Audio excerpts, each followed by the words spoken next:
2 heads are better than 1. You know, that's my favorite go-to line. I cannot tell you how I'm so glad this day has finally arrived. You're going to hear the story, I promise you. Pardon me, my mouth gets dry.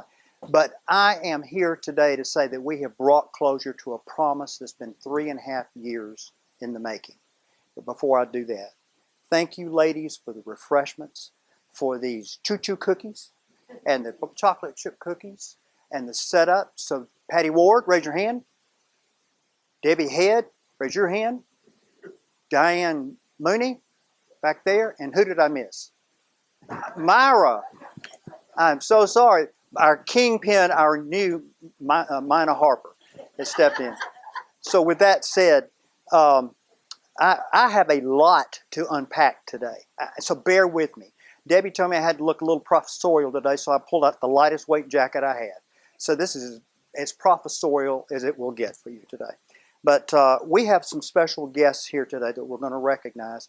But right off the top, I want to introduce 2 that have probably come the greatest distance, and just acknowledge them for a moment, and then we're going to come back to them. But this all started because of this gentleman right here, Paul Luttner. And actually, this is the first time I've met Paul Luttner.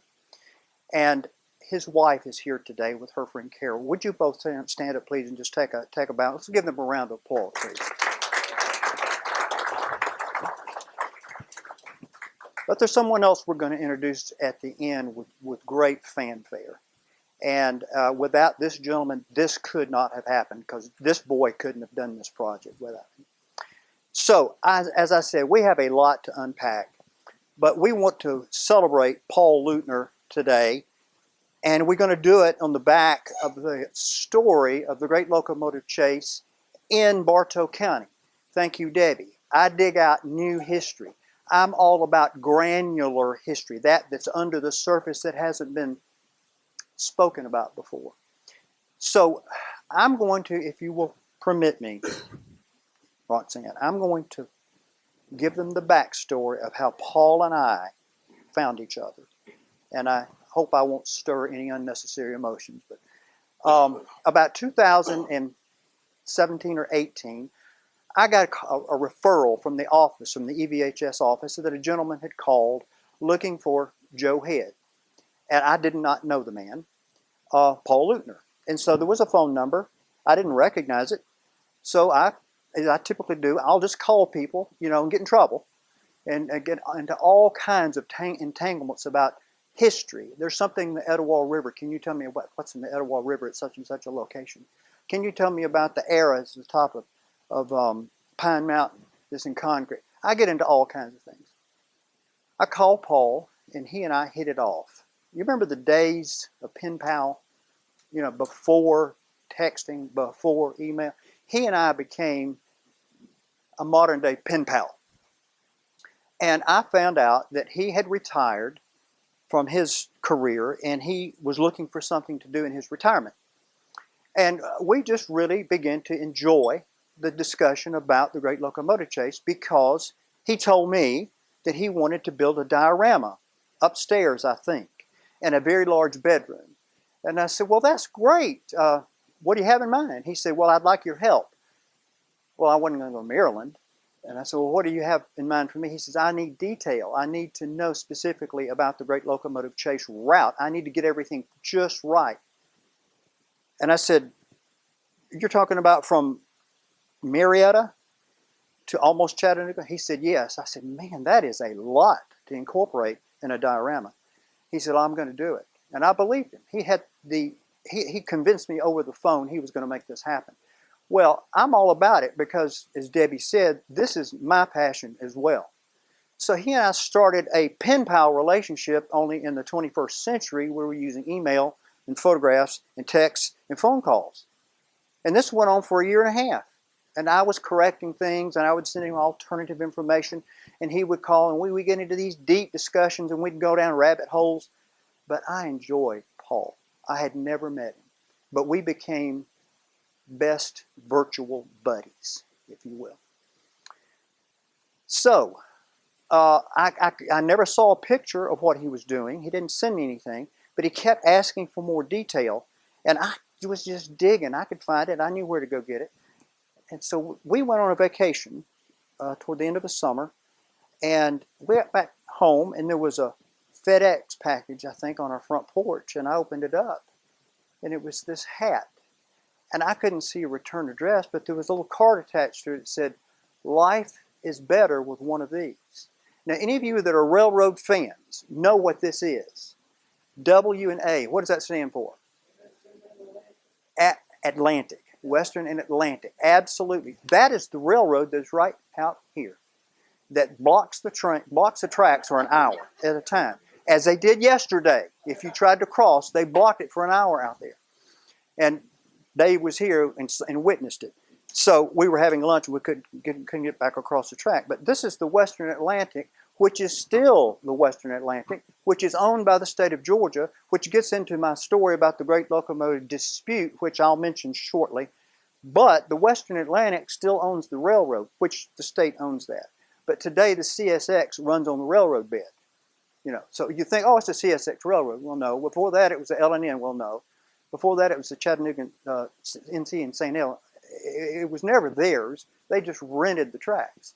So I saw this hat, and I was excited.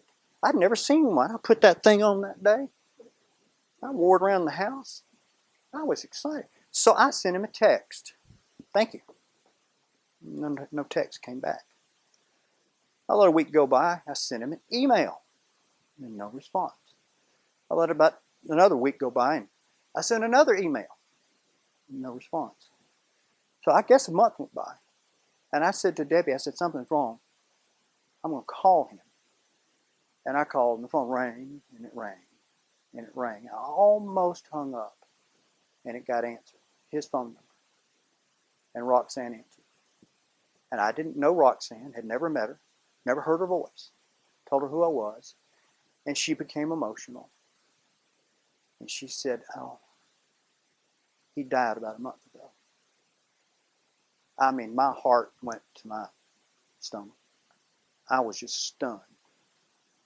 Well, I'm giving you the backstory, and then we're going to race.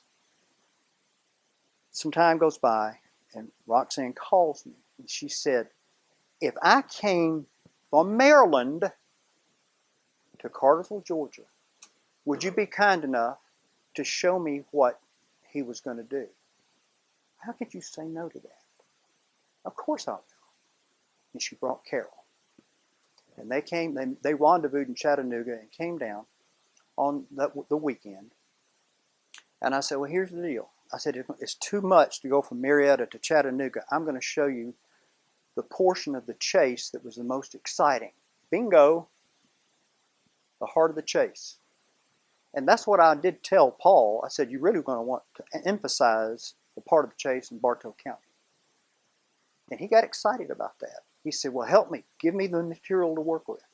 So I took her down to Alatoona Pass. Diane, where are you?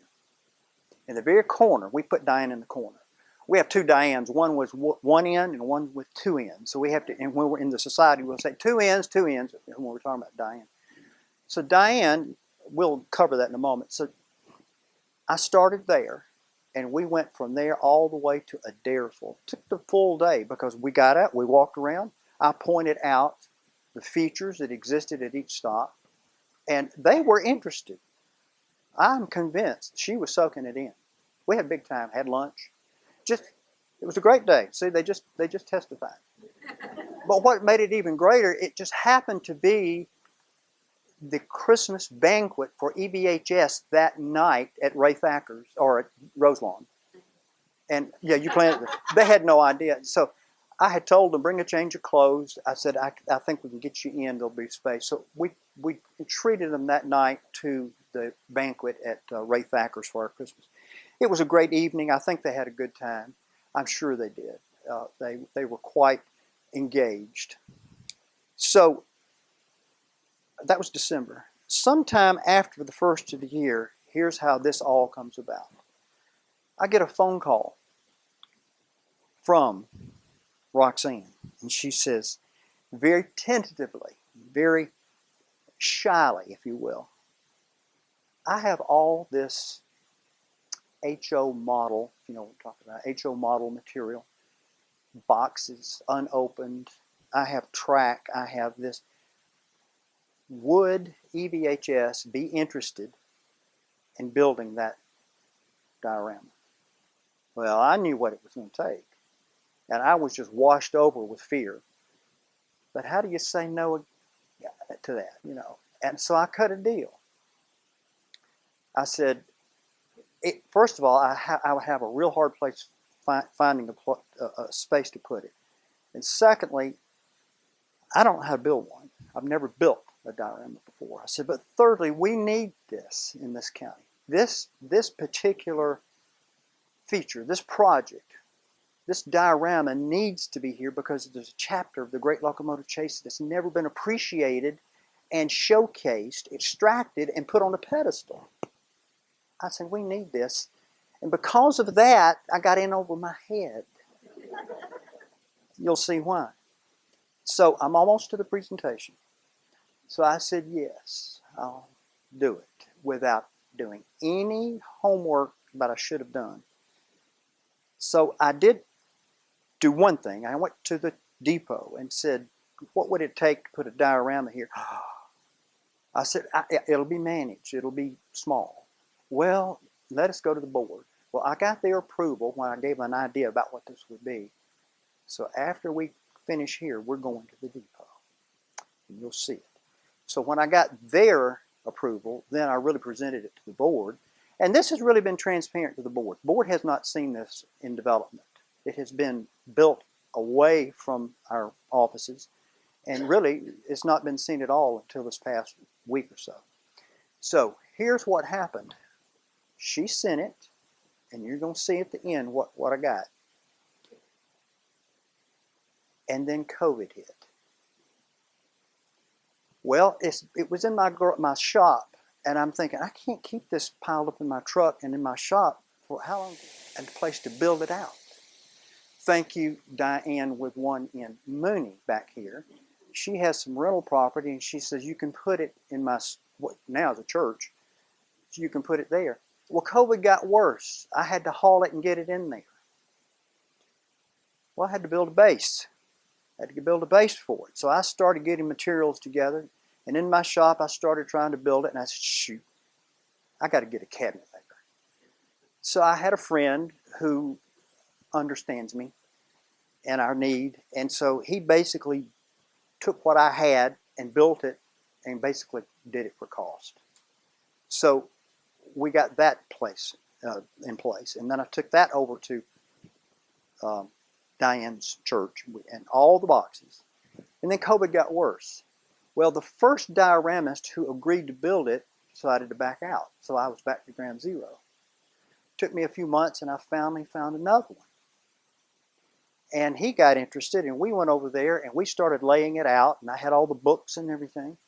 And we began to really see it visually coming together on the platform. And then his family got COVID. All of them got COVID. So it delayed. And then when he was ready to start again, they got COVID again. And so I just kept getting delayed and delayed. Then Diane comes up and says, Joe, I've rented the building. I had to find a new place. So, you know, when you're in school and you're growing up, you have a best friend. You might have two or three of them, but you always have one special best friend. And I had to find a way to move that thing. And I called my best friend, still today, Mike Floyd, right here, hold your hand up. He and I will do anything for each other. And I said, Mike, you got a trailer? He said, yeah. I said, I need you to move something. Just don't ask me what it is. Just come in. And he opened the door and he said, what is that? I said, you'll see. So we moved it to Coconuts Ice Cream. How many have had a Coconuts Ice Cream? Next time you go there, you smile at Mr. Darren Cake because he was gracious enough to take it in and store it. We couldn't work on it. We just stored it there. So I was looking desperately for a dioramist. Well, I couldn't find a third one. I mean, no one wanted to take this thing on. And I had a commitment to this lady right here. And I was going to deliver. but I just didn't know how I was going to get there. And then all of a sudden, Diane with one end surfaces again. Back there in the corner, Diane has gone to work voluntarily for a museum here in town, and there are a lot of skilled volunteers there that know their business from their careers, their former careers. And she introduced me to a fellow by the name of Dave Smith, sitting right here. Hold your hand up. Now, Dave, unfortunately, lives in Canton. So, and I'm coming back today, but I'll tell you this so I can move on. So I said, let me meet him. So we had lunch together, and he said, I'm interested. I'll take it. I'll do it. Really? And he said, yeah, I'm looking for something else to do. I need something else to do. Well, I said, well, I got it.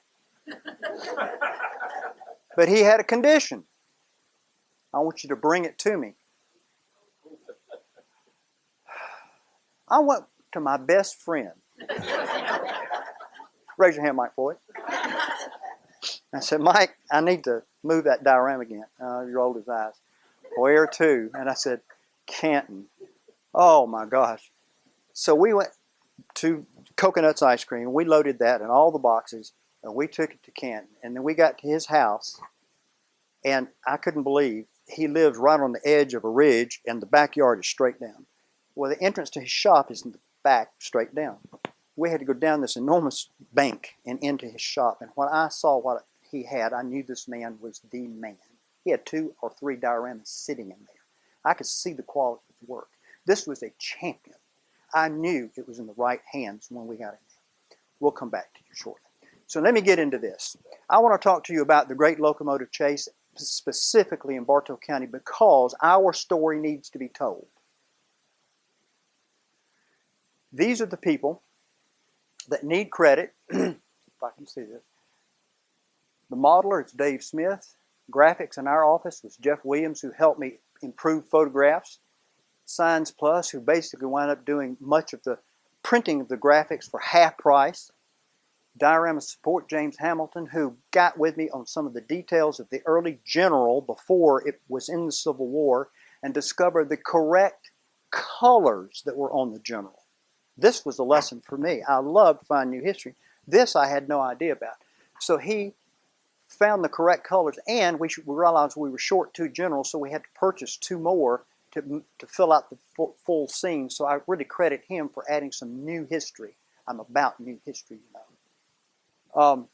Then logistics, Diane Mooney stored this thing for us and found me a dioramist that stood the test of time and hung with me. Logistics, Darren Capes, because he stored this thing for me for another year.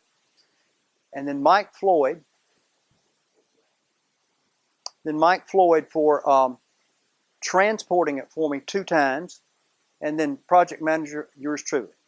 So now we're set to go. So hang on for the chase. We're talking about the Great Locomotive dispute as well. I'm going to throw some of that in there, and that's the litigations required to bring it back to Georgia because Tennessee thought they owned it, but they didn't. Chase overview. What was this all about? The Civil War, 1862. The Great Chase was the first intrusion of the Civil War into Bartow County. This is the first action that we had. There was no battles here until then.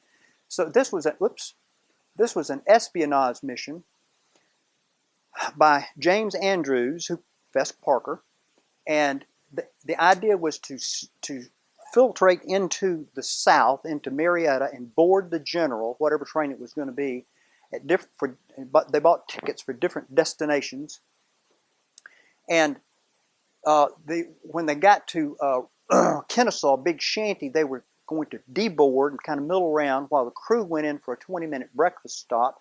They pulled the pin on the train cars they didn't need. They jumped back aboard, and they released the throttle, and they steamed out before the crew knew what was going on. Now, be mindful, this was the Western and Atlantic crew. It was not Confederate soldiers, but there was something interesting about that as well in a moment. So this plan was hatched by General Mitchell, Ormsby Mitchell, who had an army stationed west of Chattanooga, and his plan had to be followed specifically to the letter or it wouldn't work. And they didn't have texting and iPhones then. You know, you just had to go by your plan. So he was going to invade Chattanooga from the west, hoping that Andrews was successful in tearing up the rails, the telegraph wires, and anything else that could be done, particularly burning bridges, and that he could invade Chattanooga and that there could be no reinforcements sent north to prevent his success. So no reinforcements, see right here from Atlanta coming up. Then this would establish the gateway to Atlanta and then bring an early into the Civil War. Now I haven't read something that's fun. I discovered another nugget, another piece of new history. This idea was so well thought of that they continued to talk about it. The Union forces did, you see. They said, well, that'll work. So a colonel by the name of Abel Strait raised an army of 1,700 cavalry. And he's going to do it again. So he goes around to northern Alabama, and he's going to come in from the north across the top of Georgia, and he was going to completely obliterate the railroad and have a big gap so that it couldn't be rebuilt in time. And they will try this again and invade Chattanooga. Well, a little problem happened. He ran into a fellow by the name of Nathan Bedford Forrest. Some of you have heard of him. Well, the first 2 or 3 days of the battle didn't go well for the Confederates. They were sort of, had their hands full because it was 500 against 1,700. But Nathan Bedford Forrest was a strategist. So he put some distance between them, and he started marching his 500 troops back and forth and having them disguise themselves differently. And his appearance to Abel Strait said, God, they're bringing in reinforcements. So they retreated. And when they retreated, Nathan Bedford Forrest had his troops on the other end, and they captured them. All of them, including the colonel. And he was a prisoner for a little over a year and a half. So that caused in Georgia, the governor to establish the bridge guard. And the bridge guards were set up along all the bridges up and down the Etowah, up and down the Western Atlantic. And we had one here at Etowah called Camp Foster. Okay, now, these are the counties that are involved. There were 5. And note that Bartow is the largest of the counties. That's important. This is the Southern Railway system that was used. So what's really important here is right over in this column. The American Civil War had firsts. We were the first to fight a war on the railroad, a railroad bed, using a railroad system. We were the first to use telegraph, photography, ironclads and submarines, hot air balloons for observation. We were the first to issue the Medals of Honor, and in medical history, we were the first to use morphine. So these are firsts, and so was a first time to use a train as an espionage weapon to tear up or destroy a railroad line.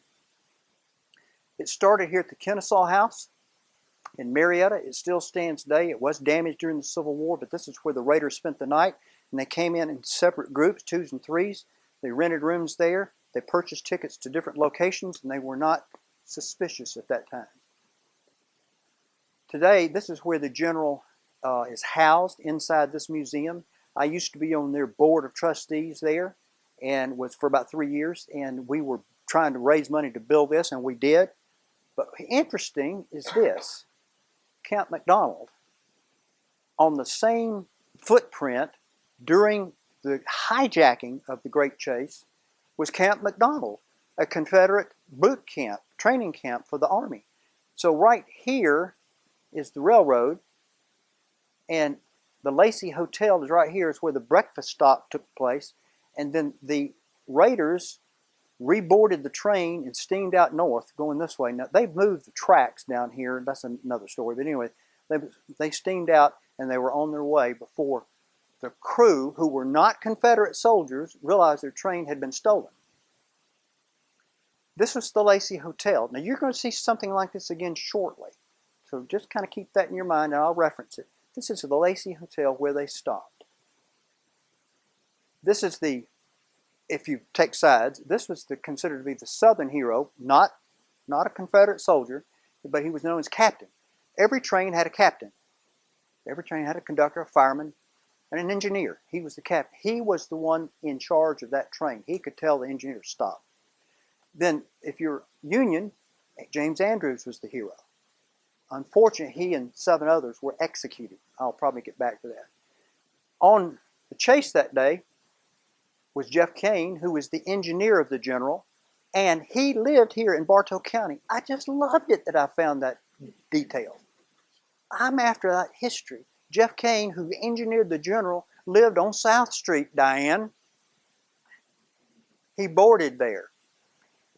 Then Anthony Murphy, who was a much lesser player, he was a supervisor who was in charge of looking at tracks and logistics, and he was on the train that day just inspecting. And then William Pittenger was one of the Union raiders who became quite famous after the raid. After he was dismissed from the Army, he became a minister, as I recall, but he wrote the very first book about the Great Chase. But he made a mistake. He called it The Daring and the Suffering. He was more about the imprisonment and how they were treated and the many escapes. And they did escape, but they kept getting recaptured. It was so popular, the people that were reading the book were most interested in the 2 or 3 chapters about the chase. So he republished, and it was titled The Great Locomotive Chase. And up here, I have some things I'm going to pass around shortly, but I have some things you'll want to see. And I might begin passing them out here right in a moment, but I want them back. And Mike Floyd is my bouncer. He's going to see to it that I get them back. So just in order to get some of these things going, I did have communications with Walt Disney, and this is the letter that they wrote me. And I have several letters, but I just have that one here. This is William Fuller in his later years, before he died, and the chase covered almost 90 miles, of which you're going to see the bulk of the mileage was in Bartow County, not the other counties. Moon Station, right after they left Kennesaw or Big Shanty, they stopped at Moon Station. It was an ill-planned idea because Andrews did not, and he was a double agent, by the way. He was known in the South. People trusted him. He should have planted materials along the way, tools, incendiary devices, torches, kerosene, anything to help his mission. But he wasn't counting on rain either. It started raining and it poured that day, and he couldn't get the bridges set afire. So they stopped here and they picked up some crowbars, and that's the only tools they had. This is an example that when they would stop, they'd try prying up a rail, which would prevent pursuit from the rear. And so they didn't have to worry about that. The chase covered approximately 87 to 90 miles. So I kept saying 87 miles because it's in the book that Pittenger wrote, and then I got a hold of one of the CXS supervisors one day, and he took me a ride, and he said, let's go through this. He says, it was more like 90 miles. But he said, in Bartow County, it was more mileage than Kurtz is giving it credit for. So really, we had more mileage, and that's because we went diagonal. That's why we had more mileage. So the heart of the chase, here it is. This is why I'm talking about the newfound history that we need to celebrate. We need to own this. Bartow County, Cartersville, Bartow History Museum, the Etowah Valley Historical Society, Kingston, all of us that are in the history business need to own this. No other county had these kinds of credits. 40% of the track distance was in Bartow County, 43 miles of the 90. All 3 chase engines were acquired in Bartow County. The chase engines were the Yonah, the William R. Smith, and the Texas. Andrews failed to recognize the threat of the Yonah at the Etowah station. We'll get to that. There was a 1-hour delay in Kingston, and he used his powder train story twice, because when he was recognized as an irregular train off schedule, a man in a top hat with fancy bags and a coat with tails, who are you? Why are you here? And he used the powder train story. He says, I'm getting ammunition on a special run to General Beauregard. So he bought himself some credibility. And then finally, on that day, rained, no tools, and he didn't count on Fuller's determination to get his train back. This is the Allatoona Pass iconic landmark. Diane Mooney's house back there in the corner. She still owns this house and one or two around it, but this is the entrance to the pass. Now, nothing here really happened significant about the chase here. It just went through the pass. This is what it looked like 3 years later after the Civil War hit Allatoona, and a big battle was fought here. It was called the Battle of Allatoona. This was Bartow's bloodiest battle. 1,500 casualties happened here. And so this was the depot, and her house is right back over here.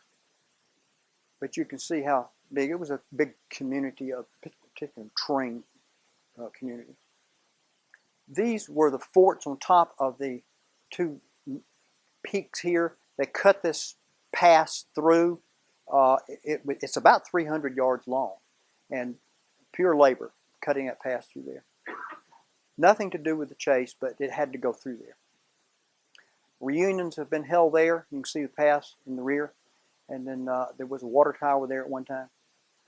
And then there's a fall picture into the mist in the distance. And many good stories about this, but after the Civil War. This has nothing to do with the chase. It's just that there's a Civil War soldier buried here, and the railroad and the county keep the grave up. You remember that photo I told you you'd see again? It was black and white. It was a sketch. It was the Lacey house where they stopped. Well, believe it or not, we have the same house right here in Bartow County, and it's right in front of the railroad. And this is called the Stegall House in Emerson. So that's what the Lacey Hotel looked like. It's a spitting image of it. The pursuers found a push car or a pole car, and they were using it, but they encountered a missing rail that the raiders had taken up, and they spilled and fell off, and then they were on foot again. Because remember, they were having to chase on foot. Then they reached the Etowah River Bridge. Now, Cartersville, about maybe 2 miles at the most. On the left as you're going south. So you see the standing today, even stone pillars right here. You see them here. Then you see a Civil War photo, 1864, looking south. And there was what was called McGuire's Curve there, which was very dangerous. A lot of wrecks occurred in that curve. But right here, and these were cannon emplacements that the Union had put up here to fire at the Confederates on that side of the river. This is another photo. This is a military photo, and it is the bridge after it was rebuilt because the Confederates burned it as Sherman and forces came through. The Confederates got on the other side and burned the bridge, but then they rebuilt it using timbers at the top. And you can see a locomotive right here. I don't know if it was the general. And then another photo of it. This is important because of this. This is Cooper's Iron Works. These were stone furnaces because this county was founded initially as Cherokee County. But as it was carved out, it was called Cass. And Cass County was blessed with 3 geological provinces. Blue Ridge, Piedmont, and Valiant Ridge. And they all converge just south of Cartersville, and it has the richest mining deposits known in the state. Particularly, initially was for gold, but iron and other minerals and ores. But agriculture and mining and the railroad is why this county would thrive so much. Mr. Dillinger, who's recently passed away, owned one of the mining companies in Riverside Ochre, and he happened to have the whistle off the Yonah. And he invited me to his office one day and told me the story. I won't get into that, but there's the whistle of the Yonah. The Yonah was one of the trains that chased the general. Even Cartersville, downtown, has dedicated a portion of the park, which is right over here, and has this marble and granite feature that shows you the county boundaries. It shows you the railroads, which were what we were thriving on, and the cities, the lake, and the river. That's pretty much the definition of Bartow County. The great acreage that we have in the agriculture, the railroad, and the mining. This was the centennial celebration The General was taken out of mothballs, and it was run from Atlanta to Chattanooga again, and it stopped at every location. And this is it downtown, and this is the depot that we're going to walk to shortly. We finally got a little bit of traction. EVHS got behind me, and we had scraped some money together, and we needed a plaque over there that said something about Bartow being the heart of the chase. So we now have a plaque there, and it is just to the south of the depot on the fence there, so you can look for that when we go over. This is Cass Station Depot. It was there during the chase, and it was one of the scenes. There's 4 primary scenes, so we're now talking about scene 2. The first scene was the river, those bridge supports, and the station that was there, and the turntable that I forgot to mention. There was a turntable there, and that is granular history. People don't know that we had a turntable down there, and you're going to see it. This is Cass Station when it was abandoned. This is Cass Station in the 1970s on fire. This is a photo. This is a granular. It is new history. I dug this up from a fella. He says, I got a picture of it on fire, Joe. Do you want it? Yeah, I want it. And you're the first people to see it. Just got it in there 3 or 4 days ago. This is Cass Station warehouse. It sits behind Cass Station, still there. Some debate if it actually was there during the Civil War, but it's there today. Kingston, unfortunately, we don't have a lot left. We don't have a lot left in Kingston that really can testify to witness to what happened. We have the marker and we have the 2 tracks, but there used to be several tracks here. Kingston was a major railroad town, and this is where Uriah Stevens, the station agent, confronted Andrews. He says, you're not who you say you are. This is an irregular train. You're out of sequence. You're not supposed to be here at this time. Why are you here? Why do you want the switch keys? I'm not giving you the switch keys. Because they had backed him on a siding. This graphic kind of explains it. Here's the main track right here. And this is considered to be the Rome Railroad that goes to Rome, Georgia. And you see this Y? So Rome built this because they had to connect to the main rail to be competitive with products and transportation. It's sort of like I-75 is today. Some of you can relate. You know, Rome wants to connect to I-75. Well, they had the same problem in the 1840s. They wanted to get connected here. So they built this Y. So General Mitchell was moving on Chattanooga, attacking from the west, and he was on schedule.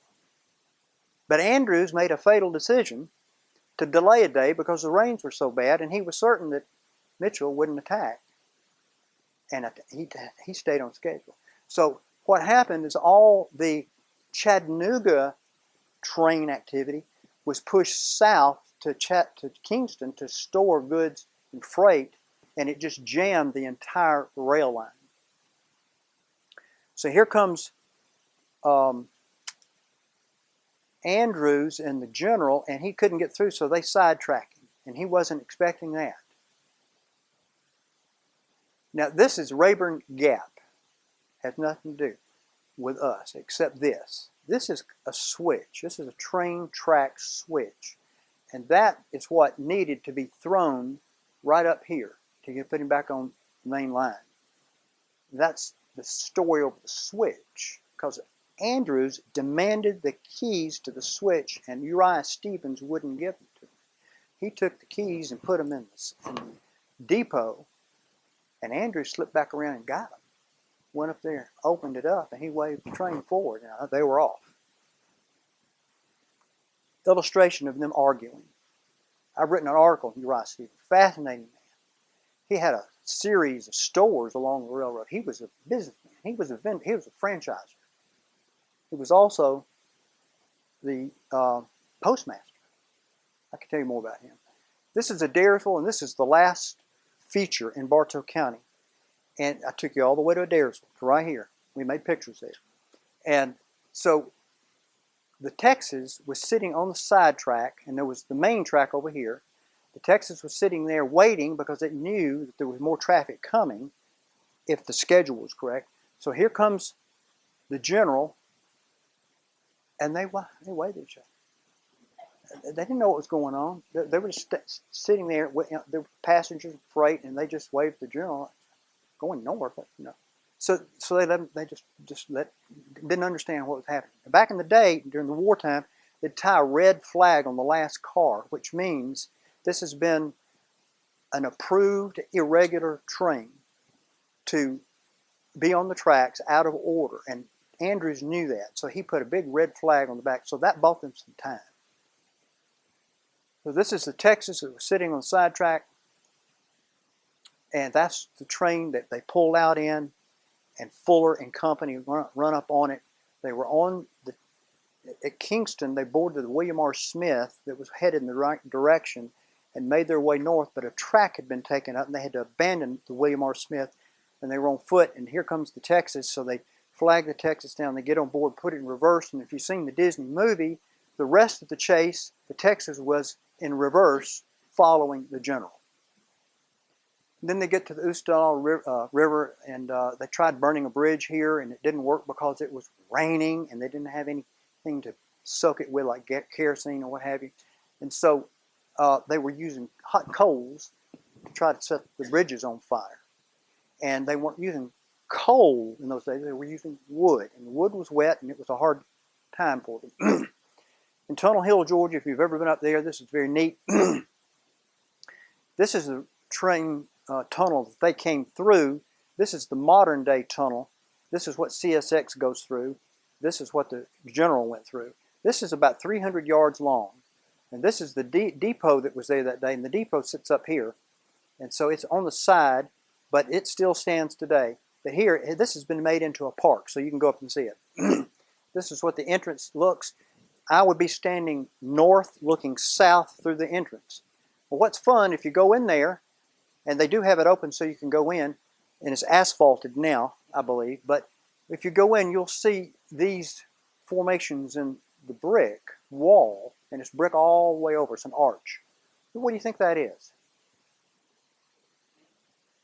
Not maintenance. Escape is a good word. So exactly. People would take the benefit of walking through the tunnel rather than going over the mountain. Well, if you got in there and a train's coming, sometimes you couldn't outrun it because it was pretty gnarly in there. Gravel, track, timbers. So these are called dead man boxes. That's what those are. Ringgold, Georgia, it got past there. It was bombarded by Sherman. Just north of Ringgold, this is where the general ran out of fuel, wood. They scattered. About 2 days later, the Confederates captured them all, took them to Swim's jail in Chattanooga. They brought them back to Atlanta. We'll pass this around real quickly, and then we'll get to what we're doing. This is a big deal. Right after the chase had occurred, newspapers leaped to trying to cover the story, and they cast images of the general. And I got one. This is a really rare find. So pass that around quickly. So you can't read it, but I have magnified it, and this is what it says. In the Civil War between 1861 and 1862, General took in the Andrews raid. Lieutenant Andrews, which is incorrect, captured and ran his Union Army men along the Atlanta-Chattanooga line to intercept supply trains. That's incorrect. General ran out of fuel about 87 miles. That's correct. And was overtaken by Lieutenant Fuller. Incorrect. He had been chasing another Confederate train named Texas. Well, he had been chasing in another Confederate train named Texas. And again, they were calling them all Confederate trains. They were really Western Atlantic trains. They didn't have any emblems on them like the Confederate flag or what have you. Wilbur Kurtz, the famed artist for Gone with the Wind, lived in Atlanta. And this was he was a masterful artist, and he painted this picture, and of course I took a picture of it. There's some others up here that I appreciate Mark Matthews bringing, different artists. He has I thought I had it in here, but he has a ticket here at the bottom of this one. This is a pass. It's a ticket to ride. But in the day, you could use this as currency. You could go into a store and buy something with it because they knew the railroad would honor it. And then he brought another one. This looks like it was probably one of the reenactment photos where they stopped the locomotive in one of the towns. Okay, that would have been 72. Okay, so I haven't really had time to tell you my story, and I know I don't, about the dispute, but I'm going to just mention a sentence of it. So when they brought it back, which is what he's talking about here, what's the dispute all about? In a nutshell, it had resided, the general had resided in Union Station in Chattanooga for 90 years, and they thought they owned it, and they didn't. But what it was about was that Georgia built the railroad from Atlanta to the state line, and Tennessee was building a railroad from Memphis to Chattanooga. You follow me? Well, who was going to build the railroad from Chattanooga to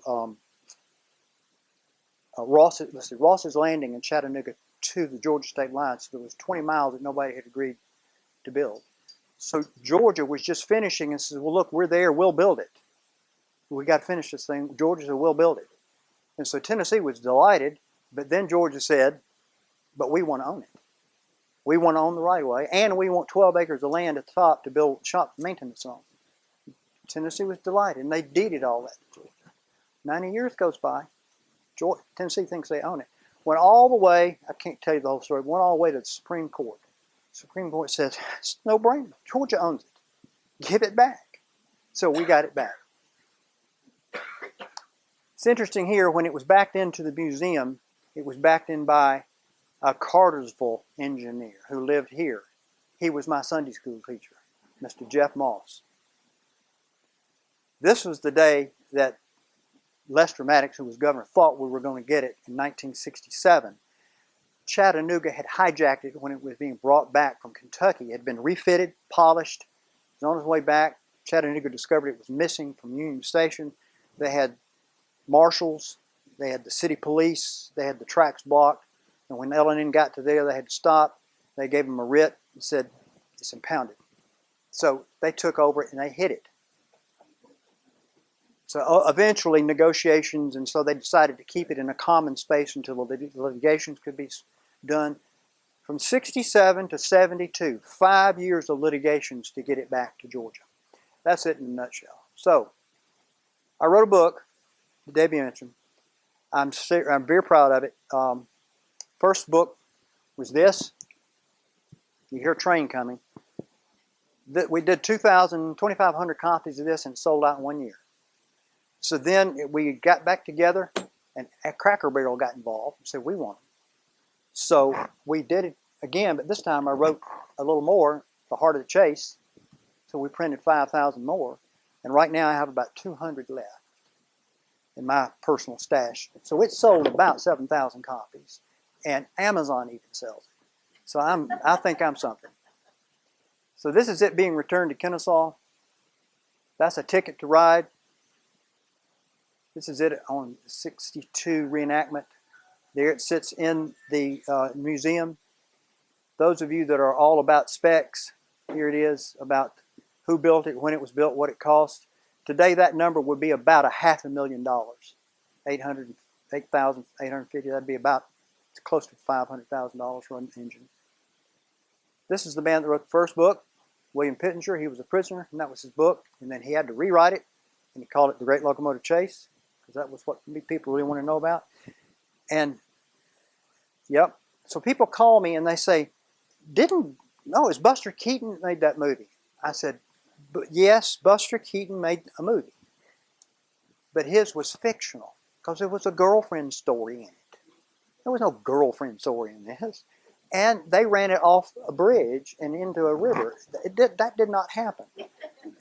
And this one's silent, by the way. This one is the one that's original. I'm going to end with this, and we're going to get to close. So one day I got a call in the office, and they said, this is Walt Disney Studios in Buena Vista, California. Is this Joe Head? I said, yes, it is. And they said, we have encountered that there's a book that you have. Could we have a copy of it? Well, I was flattered. I said, well, sure, you can have a copy. I sent them a copy. 2 weeks later, they called me and said, we talked about 2 weeks ago. Could we have another copy? I said, well, what happened to the first copy?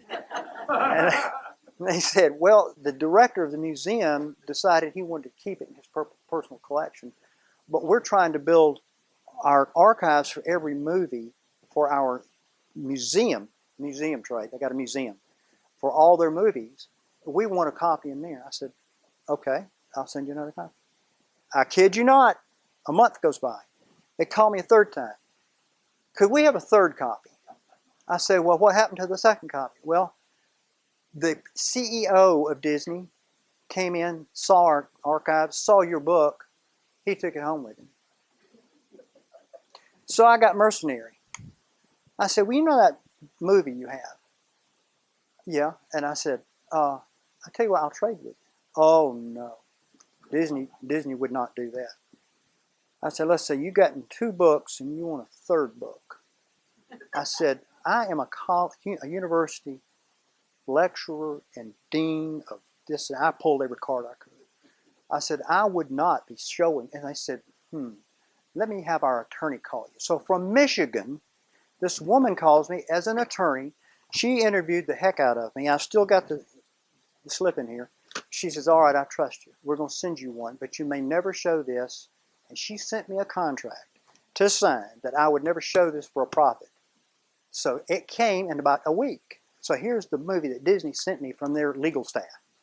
So with that, this is the time you applaud. I'm at the end.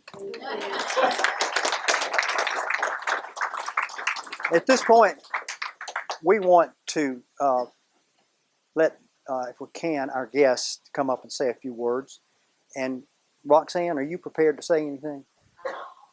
Not really. I'm really not. Please stand. Please stand. But I just wanted to thank Joe for the tremendous effort he made to get this done and to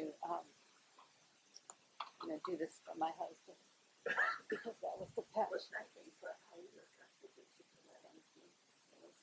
It's just wonderful. Really treasure it. So thank you. You're welcome. And everybody else participate in it and everything, and for the society to even approve this project and all that, and so I know it must have been really so.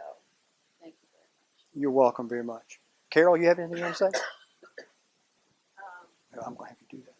Well, on behalf of Paul, I want to thank everybody. Paul was Okay, very, we'll talk about it. very special man. And I've known, I knew Paul from when I was 10 years old, when we were little buddies. And he's still very much today. So on behalf of Paul, I want to thank you all. Yeah. So, I want to now recognize the man of the hour, if I may. I forgot to finish the photos here. Oops. I got ahead of myself. Met with and interviewed, had dinner with, and he sang that night. He was so gracious, Fess Parker, and just had a wonderful visit there. And he told us to go out to his vineyards, and he still has wine. His family operates a winery. So we stood at his piano and talked and went around. He showed us around. So Fess Parker told me he needed a story about making the movie. He also said he tried to buy the rights to Davy Crockett, and Disney wouldn't sell him the rights, but Disney said to him, but there's another frontiersman you might consider. And he said, I had no idea what he was about to say. He says, I keep all the rights to my movies. But he said, you need to consider Daniel Boone. Did he not make me? Okay. All right. So this is another photo op we had, and this book. And let's see, I'm going backwards on it. I'm going to go the other way. Yeah. This is what we're about to go see. So these are the people I want to talk about. And the man of the hour is right here at the top. This could not have happened without Mr. Dave Smith. Dave Smith was introduced to me by Diane. And I have to brag on this man, and I couldn't brag enough. When I met him, I knew he was a man of his word, and he was a man about business. He lets no grass grow. He's on every topic. He's detailed. He's skilled. When I got to his shop under his house and when I went in, I realized I was in the right place. This man was about getting this job done. He said, this was in December. He said, when do you want it? I said, I'd love to have it by April. We could get it done for the Great Chase episode. He said, I can do that. I said, really? He said, but bring it to me. And that was the right decision. It was the right decision. And so things got delayed as this project did. It just kept getting delayed. So here we are today. So Dave, we're going to have you speak over at the Diorama, but would you want to say anything more right now? What then? Okay. So we're about to go see this, and this is the masthead. We're going to take that over there with us, and it's going to go right up there in the center, at the top. So Diane Tate, our president, EVHS, has a presentation. Another hand to Joe Head. That was a great presentation. Trey, thank you so much. It's great to see all these history lovers in it. Absolutely. On behalf of the Etowah Valley Historic Society, we'd like to honor you. And thank you so much for coming. I hope the Diorama will be everything that it's been. Thank you. Would you like to open it and let people know that it's something very special? Becky Champion, one of our board members, put this together for you, so you can do that. Oh.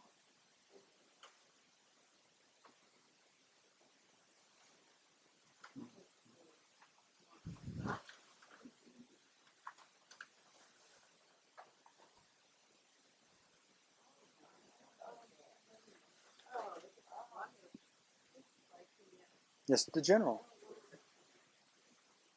You want to read it? Can you read it? Presented August 16th, 2023 by the Etowah Valley Historical Society. With much appreciation to honor the late Paul Luttner, whose love of trains has made history come alive in the Diorama. The Great Locomotive Chase of Bartow County, the heart of the chase. Oh, that's wonderful. Thank you. You're welcome. You're welcome. Thank you all. Yeah, Absolutely. everything you could have done is about you too. Oh, well, thank you. Done and Thank you. everything. I appreciate that. Where's Becky? Raise your hand. She is the one who came up with the idea and found that Ah, artifact online oh wow. and Thank and you. assembled it. So, please go ahead. In the 1970s, the Etowah Valley Historic Society did a wonderful book, Unveiling Homes in Bartow County. And it got its fill. I moved here in 91, and I always wondered about a house that was built out. I thought I could tell it was really old. I moved in 1800. So on September the 10th, 5 to 7, we will have a tour of homes at 23 Haskell Road. And we will find out why the house was left out of our Etowah Valley Historic Society book. And it will be a party, a drop-in, and put home also. So if you're wondering about it, of course. Thank you, Joe. You're welcome. Thank you. Trey, thank you on behalf of EVHS for making this available. I cannot tell you, this was yet another logistical problem. How could we have a program and then get everybody to the depot? And I was thinking we're going to use the library, which was on the west side of town, and it will probably have to be an evening program, and getting everybody from there. And Trey came to the rescue. He said, why don't we just use this? So Trey, we filled it up over there, and you moved it here, and you had some logistical issues to deal with. Glad to share them. So, how many's up for a little walk over to the depot? Okay. Well, we are ready, and we will take our time getting over there until everyone gets there. So, thank you so much. Roxanne was sending a miracle of all of the diorama collections that Paul had made. And you know, I'm thinking, box two. But I did think it was a little strange that they contacted me and said, you'll be here this day. So I was there, and this FedEx van backs in. So I walked up, met him. He says, I got your delivery. I said, okay. And he opened the French doors, and it was packed to the hilt. And I looked at him, and I looked at that, and I said, how many of those boxes are for me? He said, oh, well, 2. I said, just a minute. I got my pickup truck, and I backed it up there, and I said, let's load it here. And I meant to tell you the story there, so appreciate that. So we started loading.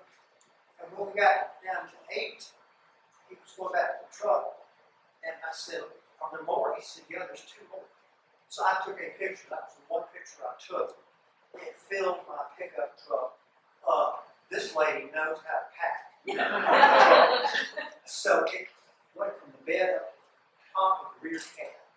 And so I had an enormous amount of material to work. What you're going to see here today, thanks to these 2 gentlemen who volunteered to do that, is really not doing justice to what Paul had. She sent it all. She packed it meticulously. And I heard all about it. Bubble wrap and tape. It took me 3 or 4 visits to Diane Looney's where we found the story. I did not unpack it in my shop. I saw what I was opening. It took us a couple of weeks, James Hamilton and I, to go through and sort to figure out what we had to work on.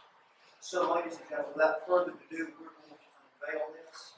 A first time look. We're going to put the mask on top of it shortly. And I'm sure that Roxanne would like to say another word. We certainly are going to ask Dave to speak, because this is the man of the hour. So, gentlemen, if you will, please unveil.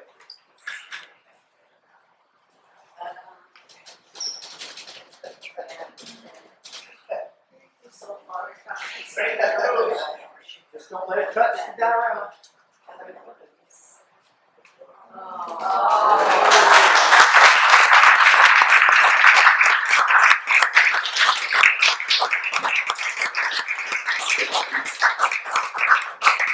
So if you give me a moment, if you'll step up this way, I just want to explain the theory, and then we'll go from there.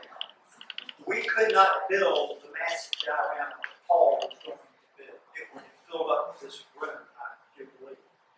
So I said, we possibly can handle a portion of the chase here in Bartow County.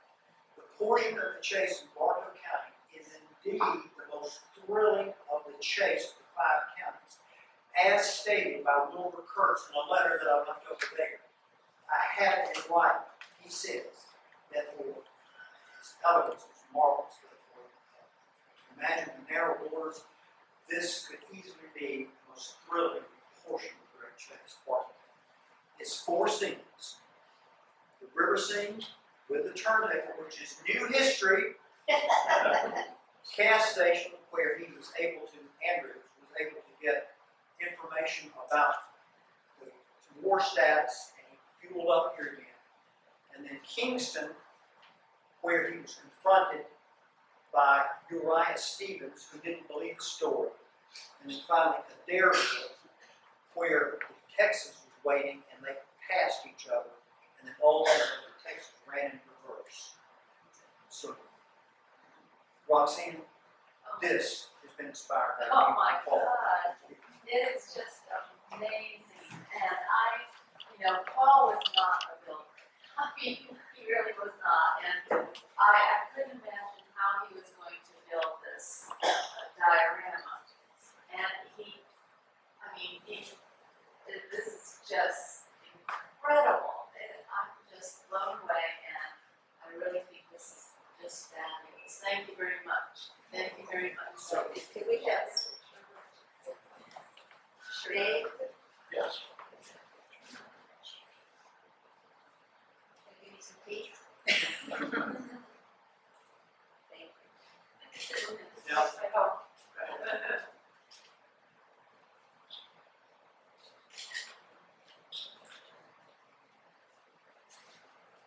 So to understand this, when you look at it, we're about to turn it over to Dave. There are 4 scenes. This is the storyboard. Each scene is numbered. You understand this from right to left.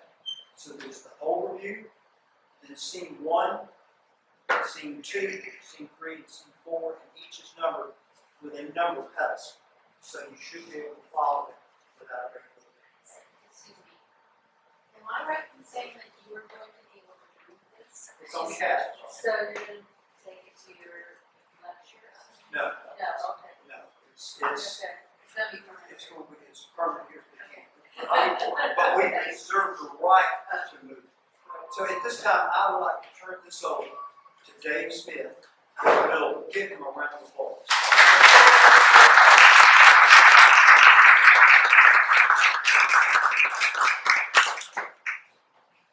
Well, it all started with a innocent man email, Diane. He says, "Can I give your name to Joe Dan? He has something he might need your help.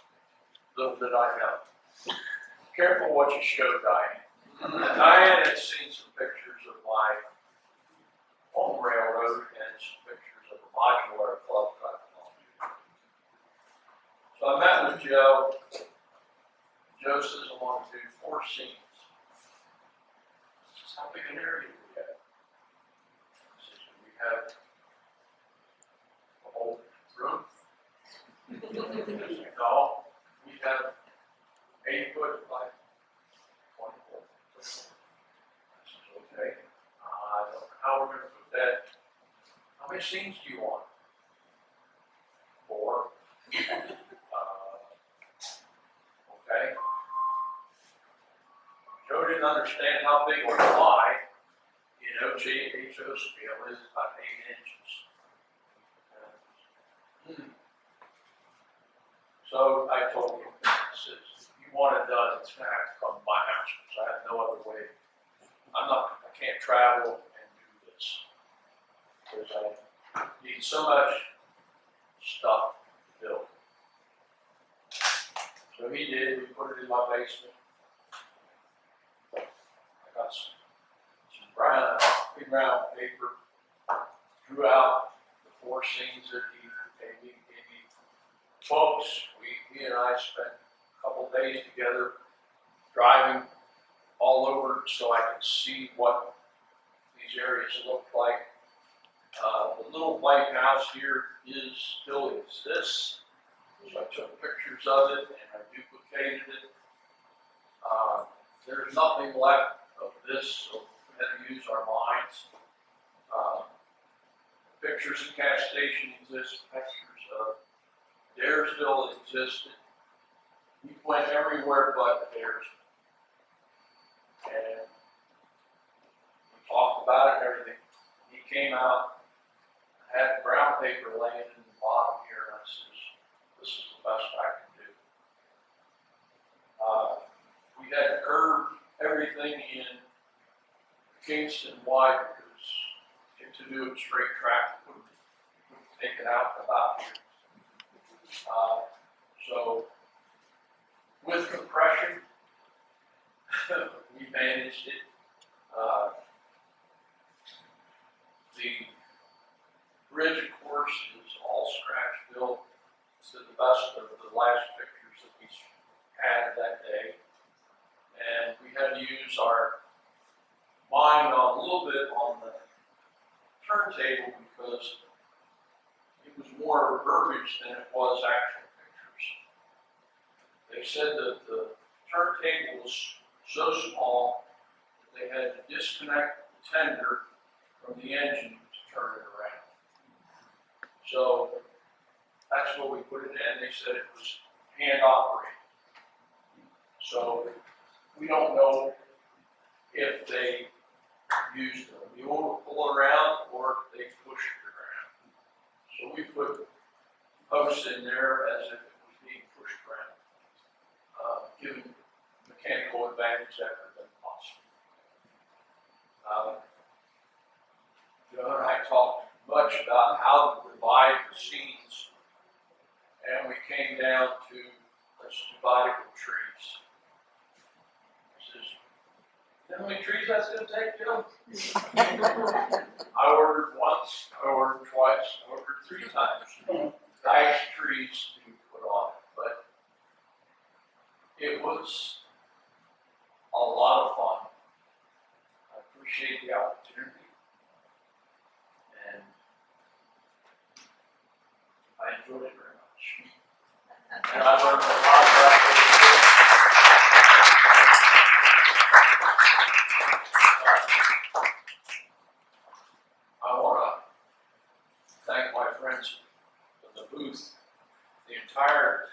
educational staff is here, I believe.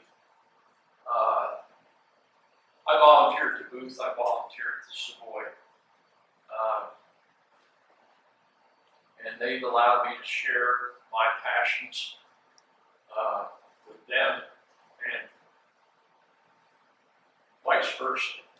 I see the passion that Booth educators have.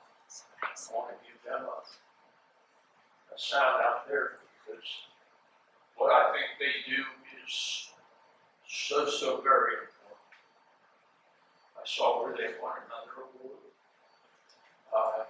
Congratulations on that.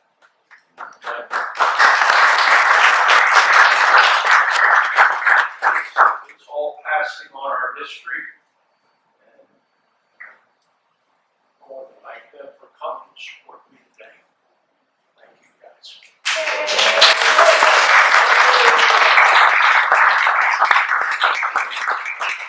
Once again, someone that I have bonded with, at this time physically, thanks to you, your husband, virtually. We have two other people I'll call on just briefly to speak. I'd like to ask Lindy Reed if she would come forward, who's director of the downtown development authority. Lindy, would you please step out? You have been so gracious as a board to agree to let us put this here. And that had to fall in place first before we could start this. Lindy. Hey everyone, so I'm the director here at Downtown Cartersville. We're affiliated with the city of Cartersville, and you know, it is commonly said that nothing in government moves quickly. I think some of our luck may have rubbed off on Joe, because he had to work really hard to get this project all the way to where you see it today. We had our initial meetings nearly 4 years ago, I want to say, and since that time I have seen the overwhelming care and consideration that Joe and his partners have put into creating the diorama. I think being witness to all of that effort has made it even more meaningful for us to be able to stand here at this unveiling today. The diorama is such a unique representation of Bartow County history, and it offers an immediate way for connecting residents and visitors alike with our community's stories. When people see the models and when they read about the chase while standing in an actual train depot from the era, I think it really enhances their experience, and you can tell that it sparks their imagination as they're engaging with this. So it's an incredible addition. We're really honored to be able to display it here in the Welcome Center, and I'd like to thank the Luttner family. I'd like to thank Joe Head, the Etowah Valley Historical Society, Dave Smith, and all of the other partners and supporters of this project for their efforts and their contributions. We are very grateful. Thank you.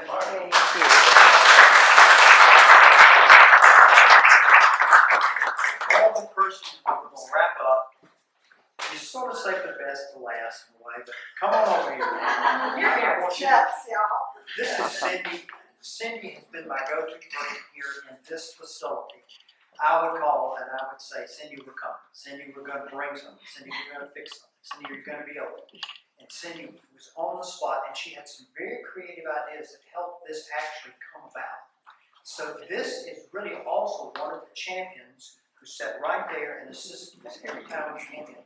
She has some observations. Cindy, go for it. Okay, welcome everybody. I'm the Welcome Center coordinator here at Train Depot. We're excited and we're grateful for the addition of the Great Locomotive Chase diorama to our downtown Welcome Center. We want to thank the Etowah Valley Historical Society and Mrs. Roxanne Luttner. We really appreciate the generous donation of your late husband Paul's train collection. I've had the great privilege of watching all this come to fruition. Joe has worked tirelessly on this project, paying attention to every minute detail.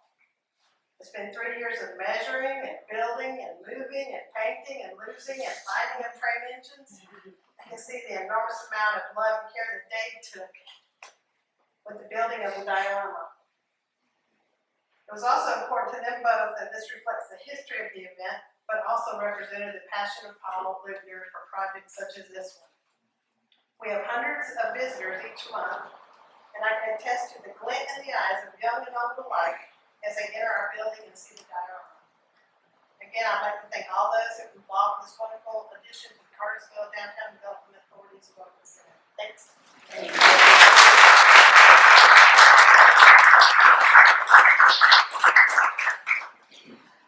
Folks, thank you so much for your interest in coming today, lecture for our Bartow History Museum, giving us a platform, so to speak, to pull this off. And the Downtown Development Authority, you have been the building block, platform, foundation for me to stand on. Without this, I still would have been So we want to bring it to the close. We'd like for you to come up and enjoy it. There's some water over there, I think. And if you have time, flash right outside about 10 yards down fence. So now we have finally brought some, I think, deserved attention to a piece of Bartow County history that has simply been overlooked, not malicious, but we just weren't smart enough to do it because of Paul and the fact that I had some interest in this particular topic. We came together virtually, and I enjoyed knowing. Oh, he enjoyed it so much. He was just, I know when you would call or he would call, it would be hours. It was hours. Hours, It's yeah. been hours. Yes. It's 2 years. So, yeah, you were his spare attention. Thank you so much. Come and enjoy it. Thank you.